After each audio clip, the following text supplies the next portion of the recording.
Hi everyone and welcome back. This is Wendy Historian and today we are talking about a special holiday. Pop quiz. In the early days of One Direction fandom, which of these two numbers held more significance to both us and the boys? If you said 22, you would be right. In August of 2011, on the day that the What Makes You Beautiful music video was released, One Direction did a studio interview with Irish radio station Spin 1038 on their show Fully Charged with hosts Ryan Phillips and Tracy Clifford. Though the interview was ostensibly to promote the new single drop, like many interviews during the early 1D days, things quickly went off the rails. We've kind of lost our concentration and gone too giddy, so I'm just going to slap myself, then I'm going to slap Harry, then I'm going to slap Harry, then I'm going to slap Harry. Oh, bro, I can't! Harry Styles in particular seemed to take great satisfaction in teasing host Tracy about her accent, mimicking her Dublin lilt. Yes, Tracy, I did. And choice of regional vernacular, with one word choice in particular catching the attention not just of Harry Styles, but also of bandmate Louis Tomlinson. Who's the most famous person in your phone? James Corden. And if you rang him now, would he pick up? And if you rang him now, would he pick up? And if you rang him now, would he pick up? In common English slang usage, the word deadly carries the same connotation as the word very, intended to be used for emphasis, such as in the phrase, I'm deadly serious. Certain pockets of the English-speaking world use it as slang synonymous with awesome, or wicked, or sick, or cool. And Tracy, a Dubliner, happened to be from one of those pockets. And her usage of the word in the interview was just interesting enough that Harry and Louis latched onto it, and the two spent the rest of the interview just stuck in a vocal loop of the word. The green was actually a deadly one. He started doing some deadly stuff. Through the deadliest shit. And then we threw it because the deadliest of them. I reckon it'd be more fun to be a villain. I think it's actually funnier off camera. The deadliest. Just Barry. The deadliest of things. Deadliest of Barry. You have the most... Yes. Yeah, the deadliest of boys. You have the deadliest of no chances. The deadliest of interviews. And once the interview was released to us in full, fans noticed the echolalia right away.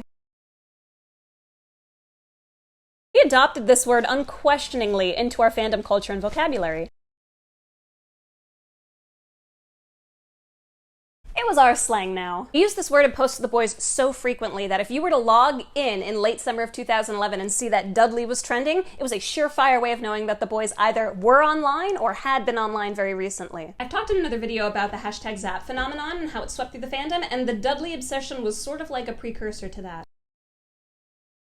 But all things considered, it was a pretty short-lived fandom meme that was quickly overshadowed by a busy fall full of new songs and music videos. We moved on from Dudley, and so did the boys. Or maybe not? About a year later, in October of 2012, when speaking with British tabloid The Sun about their experiences in their first world tour, Louis Tomlinson revealed a tradition that the boys had invented for themselves as a way to help battle the boredom and monotony of life on the road.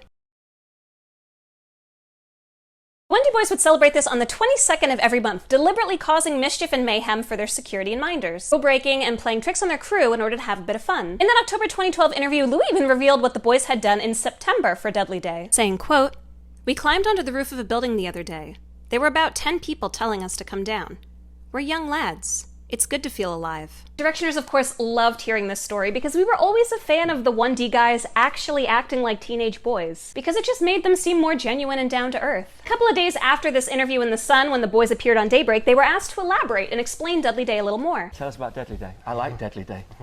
Sounds like fun. We did originally make it the 22nd of every month is just one day where it's kind of more acceptable for us to be, I don't know, just stupid. No, we're crazy. We just kind of run away from everyone, really. For ages after this, fans would dutifully check in on the 22nd of every month to wish the boys a happy Dudley Day and ask them how they planned to celebrate.